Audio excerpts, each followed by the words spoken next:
such a good question. You saw it. Really? You and I know that. Everybody in this room knows that. It isn't. One critic summed up Dustin Hoffman's fall from grace in 2017 when bombshell allegations surfaced, from glory to shame. Now that he's 87 years old and hides behind thick spectacles and laid-back attire, the two-time Oscar winner is hardly noticeable on New York City streets. However, underneath the surface attention to his physical change lies a darker narrative, the fall from grace of one of cinema's all-time great performers, who once dominated his field. Dustin Hoffman came into this world in the City of Angels on August 8, 1937. Neither he nor his relatives belonged to the glitterati of Hollywood. Before the Great Depression, his father, Harry Hoffman, was a prop supervisor at Columbia Pictures. After that, he had to resort to selling furniture just to get by. Lily, Dustin's mom, always wanted to be an actress but never got the chance. Dustin had several obstacles in his life beginning at an early age. It concerned his parents because he couldn't communicate verbally until the age of 3. He lagged behind his peers in terms of physical development as well. Dustin felt out of place because his family moved around a lot and didn't have much money. He fought bad acne, had braces, and was little for his age. His older brother Ron was an intellectual prodigy, so it was already awkward for him as a teenager when he struggled academically. Dustin took to humor as a means of coping. Even if it meant mocking his instructors, he would make jokes to get others to notice and approve of him. Because they hoped he would be talented, his parents set their sights on his being a concert pianist. It was a huge deal for Jewish families back then, and Dustin would joke later on about how being a pianist was his parents' ultimate desire. But he wasn't enthralled by music. Dustin tried his hand at music at Santa Monica City College after graduating from high school, but he was unsuccessful. He left after only 1 year because of his awful grades. He enrolled in an acting class completely at random after hearing, "You can't fail acting." That seemingly insignificant choice would alter the course of his life. Dustin relocated to New York City in 1958, when he was 21 years old, in pursuit of a career in acting. Without a strategy, he was left with just $50.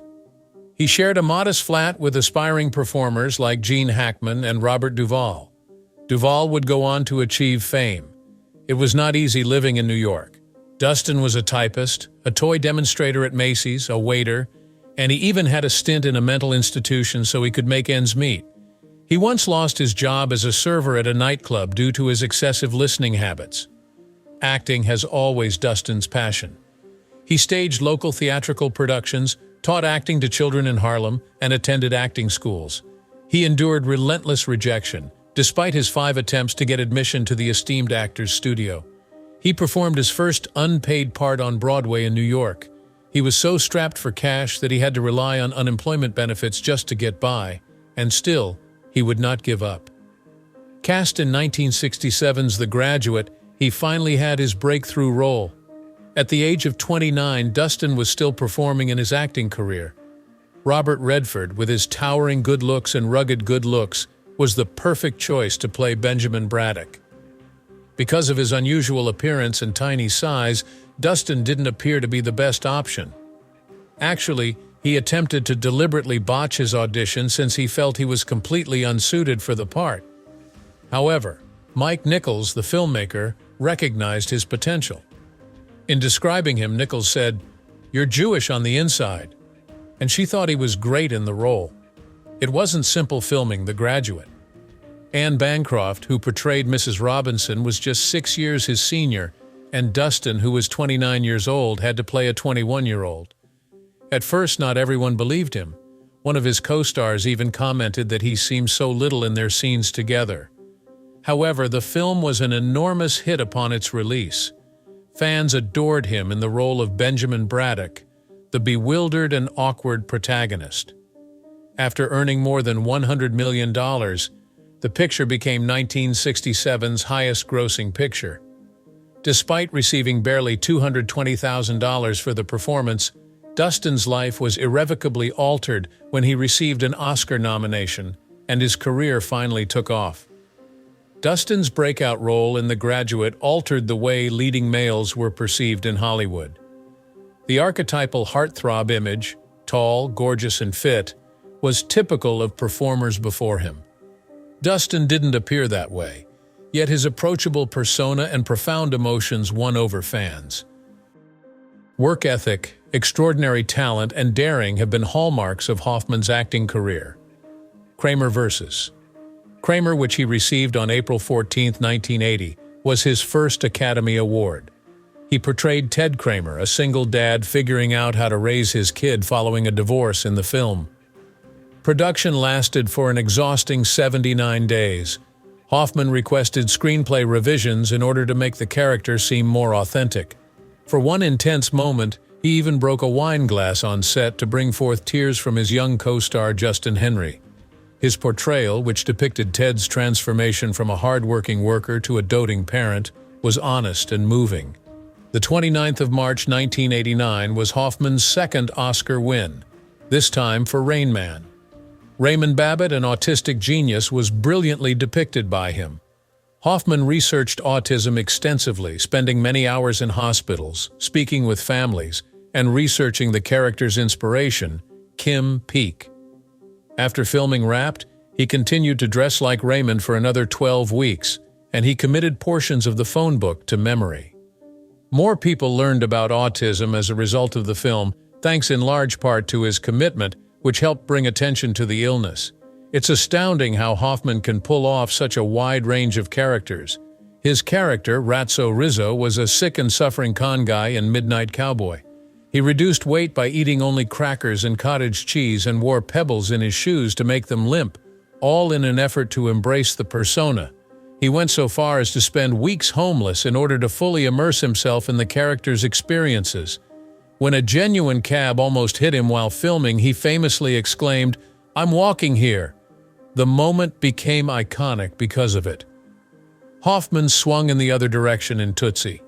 He devoted hours upon hours to his cosmetic routine in order to portray the character of Dorothy Michaels, a lady. Going to his daughter's school disguised as Dorothy, he tried speaking in a lower voice and even got people to believe him. They did. After playing Dorothy, Hoffman saw how unjust beauty standards were and how he had evaluated women before. He went on to say that this experience altered his perspective on women. Hoffman collaborated with renowned filmmakers and performers. Mike Nichols put a lot of pressure on him in The Graduate, and he ended up filming the identical sequence many times for Marathon Man. Laurence Olivier, with whom he collaborated, was not a fan of his rigorous method acting. "Why don't you just try acting?" Olivier urged Hoffman after she stayed up all night to fake exhaustion. Despite their disagreements, the two of them worked together to produce breathtaking sequences. As an illustration of his renowned method acting, consider his dramatic weight loss and the visible scars caused by the actual chains he wore in Marathon Man. The shooting had to halt because he remained awake for so long that he started perceiving things that weren't there. While filming Rain Man, he became so proficient at card counting that casinos forbade him from entering. Hoffman said his approach was worthwhile in spite of the difficulties, saying, "If you're not willing to risk your sanity for a role, you're not an actor. You're just a guy who stands in front of a camera." Hoffman had a renaissance in the aughts and aughts. He moved away from major roles and toward more character-driven parts. His role as Captain Hook in Steven Spielberg's 1991 film Hook premiered on December 11th. He had never been in such a unique position before.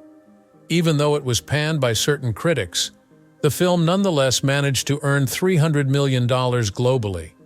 Still, his portrayal as Captain Hook, who was both terrifying and hilarious, was a huge hit, and it marked a turning point in his career. A nearly too realistic political comedy starring Hoffman, Wag the Dog, came out in 1997. The real-life Monica Lewinsky controversy erupted a few weeks before the show debuted on December 25th. Hoffman portrayed Hollywood producer Stanley Motz, who staged a false war to deflect attention away from a controversy involving the president. He was nominated for 7 Academy Awards for his performance. The film's $64.3 million box office take demonstrated that, despite its $15 million production budget, he remained a major attraction. Hoffman co-starred with Sharon Stone and Samuel L. Jackson in the science fiction film Sphere, which was released on March 6, 1998. His eagerness to explore new genres and provide substance to strange themes was on display in his portrayal of psychotherapist Dr. Norman Goodman, even though the picture only earned $73 million compared to its $110 million budget. The comedic Meet the Fockers, which Hoffman directed and co-starred in 2004, was released on December 22nd. Bernie Focker, the colorful and entertaining dad of Ben Stiller's character, was portrayed by him. The film introduced Hoffman's humorous side to a younger demographic and was a huge success, grossing $56.6 million globally. Little Fockers, the sequel, debuted on December 22, 2010, and grossed $310 million worldwide despite receiving mixed reviews. Hoffman attempted something new when he was 75 years old. He directed Quartet, a film about opera singers who had retired from performing. The Toronto Film Festival had its world premiere on September 9, 2012, and cinemas began showing it on January 11, 2013. Among the film's accomplished actors were Maggie Smith, Tom Courtenay, and Billy Connolly. For the sake of authenticity, Hoffman used retired musicians as extras in his film. The film's classical score became a UK chart topper as well. The picture earned $6.3 million on a $11 million budget, and critics lauded his considerate directing. Hoffman shocked everyone in 2008 when he decided to try voice acting. He portrayed the stern martial arts instructor Master Shifu in the animated film Kung Fu Panda. The film received an Academy Award nomination and grossed $31.7 million globally, making it a massive hit. Despite his struggles with voice acting, he returned for the 2011 and 2016 sequels, which went on to earn over $500 million apiece. His voice acting in the very popular Kung Fu Panda series won him admirers of all ages. In recent times, Hoffman has embraced more substantial yet understated parts. Along with Ben Stiller and Adam Sandler, he was a star in 2017's The Meyerowitz Stories. In the family-centered Netflix film, Hoffman portrayed Harold Meyerowitz, a former artist who was troubled by his legacy. Many critics said it was his greatest performance in a long time. He played the role of a profiler who helped solve an abduction case in the 2018 crime thriller Into the Labyrinth. Sam and Kate, co-starring his son Jake Hoffman, was released in 2023. The film gave Hoffman the opportunity to portray genuine father-son relationships on screen as he dealt with a father's health issues and their connection. Dustin Hoffman and Meryl Streep had very tense backstage chemistry when filming 1979's Kramer vs. Kramer. Streep was 29 years old when Hoffman smacked her across the face on the first day of filming without prodding. Hoffman was 42 years old. He acted out on set while going through his own tumultuous divorce. An unsettling incident occurred when, just before a dramatic courtroom scene meant to evoke genuine emotions, he murmured the name of Streep's recently dead fiancé, John Cazale. "Next time you do that, I'd appreciate you letting me know." Streep calmly told Hoffman, "Next time you do that, I'd appreciate you letting me know." Hoffman's behavior persisted. He would improvise lines to surprise Streep, occasionally making crude comments about her body. He threw a wine glass near her head without warning in another scene. He was so awkward at their first encounter that he stroked her breast and said, "I'm Dustin, burp." Nevertheless, Streep kept her cool and gave an Oscar-winning performance. She said his behavior in 2018 was inappropriate on set and in any workplace, calling it overstepping. Hoffman and Tootsie director Sidney Pollack had a tense relationship throughout the 1982 film. There were several passionate exchanges during the 7-month filming. Hoffman, who had devoted years to the project's development, had unusual authority over the picture, leading to ongoing conflicts of power with Pollack. There would be delays in the presentation of fresh script pages on Mondays because Hoffman and the scriptwriter frequently rewrote sequences on weekends. Conflicts arose on set as a result of these alterations that messed with the timetable. Over time, Pollock found that having Hoffman dress as Dorothy Michaels made him easier to collaborate with. Pollock began to wait until Hoffman had applied all of his makeup and costumes before proposing any alterations. For some reason, Dorothy was more amenable to the idea than Hoffman. The production continued due to this workaround, but the animosity between them persisted until the end of filming. After working with Hoffman for 9 months, Pollock quipped that he would give up his Academy Award in exchange for his time back. Tootsie received 10 Oscar nominations despite the mayhem. Throughout his career, Hoffman has maintained his image as a hard player. Despite his famed perfectionist streak, he has been a headache on several sets. Hoffman portrayed the realistic weariness of his character in 1976's Marathon Man by being awake for 3 days in a row. "My dear boy, why don't you just try acting?" Laurence Olivier, who co-starred with Hoffman, famously said. Hoffman's preoccupation with detail went beyond acting. For Tootsie, he ordered 150 screen tests spread out over 2 years to nail his character's appearance. Both the filmmakers and his fellow performers were irritated by his insistence on several takes. He reworked portions of the screenplay and insisted on long, hard days on Kramer versus Kramer so that he could have his way. His co-star John Malkovich criticized him for being difficult to work with in the 1984 film Death of a Salesman. There was hardly room for anybody else during rehearsals since Hoffman was always looking for approval. Even yet, it's widely acknowledged that his exacting personality frequently resulted in outstanding achievements. Hollywood was shocked when Dustin Hoffman was accused of serious sexual assault in late 2017.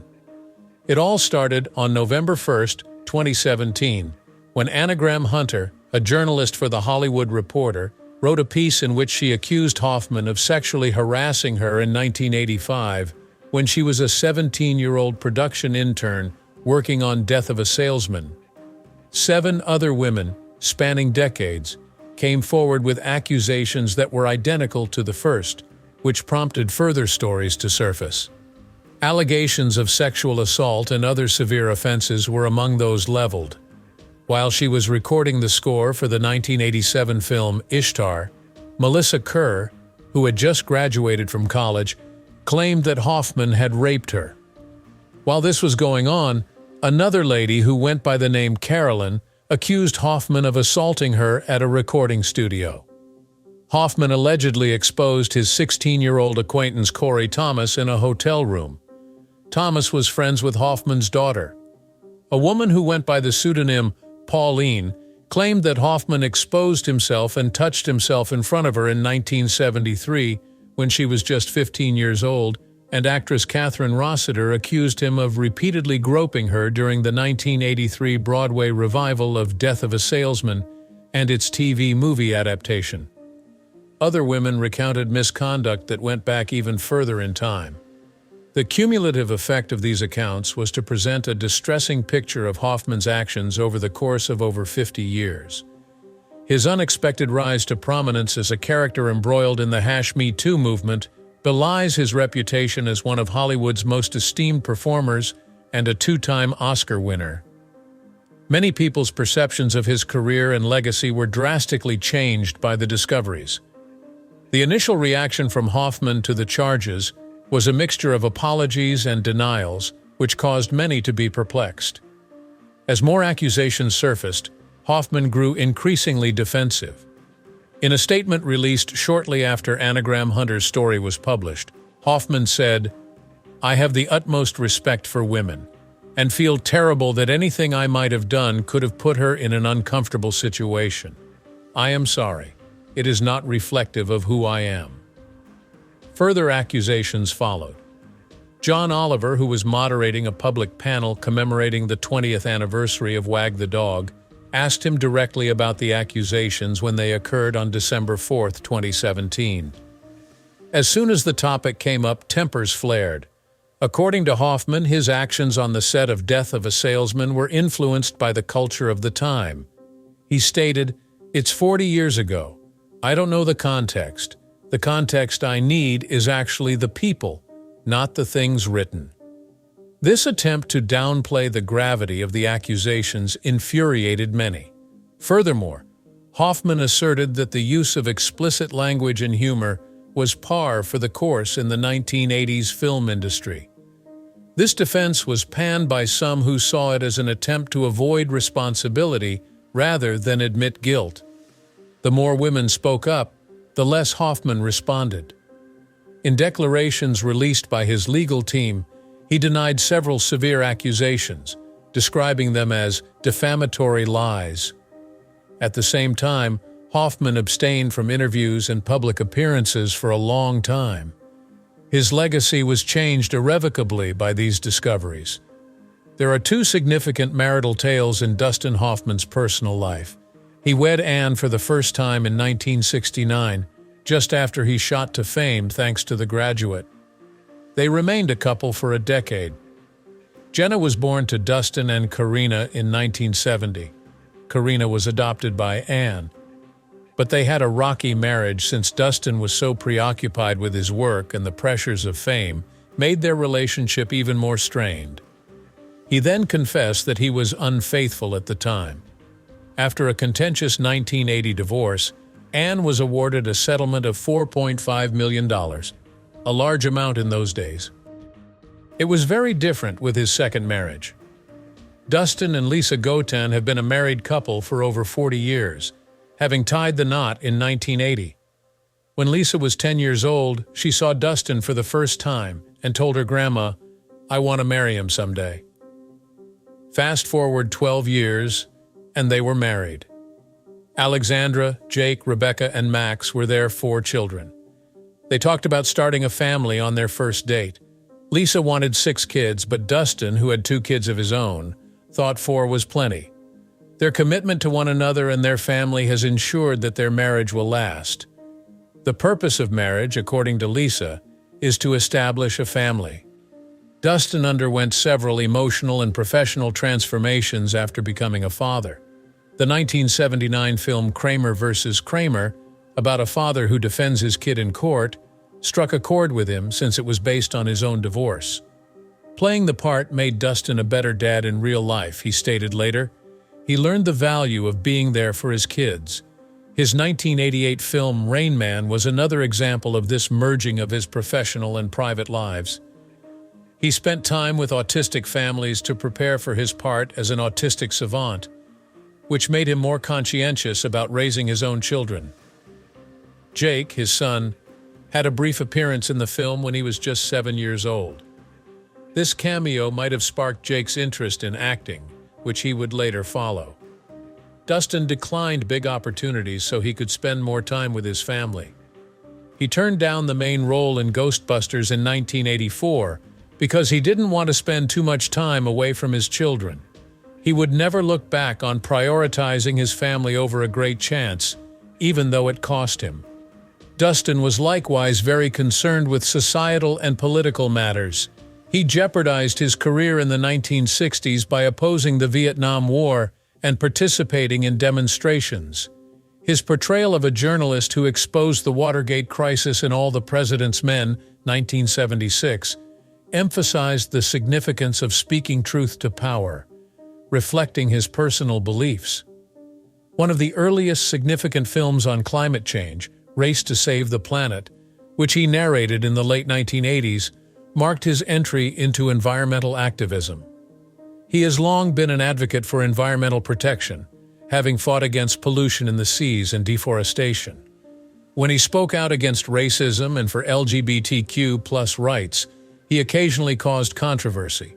For example, in 2003, he criticized the Iraq War, which upset some in Hollywood. However, he remained steadfast in his belief that if you see something wrong, you have to speak up. In 2017, he marched alongside his granddaughter in the Women's March to demand justice. A personal fight was fought by Dustin in 2013 when he received a cancer diagnosis.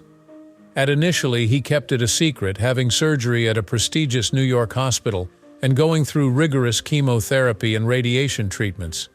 In spite of everything, he persisted on driving himself to appointments so he could feel normal and self-reliant. He utilized his fear to drive his recuperation, even if he subsequently acknowledged feeling afraid. His resilience, which has guided him throughout his life, helped him overcome cancer. Famous actor Dustin Hoffman has been rather private as of late, despite his star power. He appeared in Rain Man and The Graduate. His 87th year on our planet was revealed on September 18, 2024, as he strolled through New York City. Nobody could tell him apart.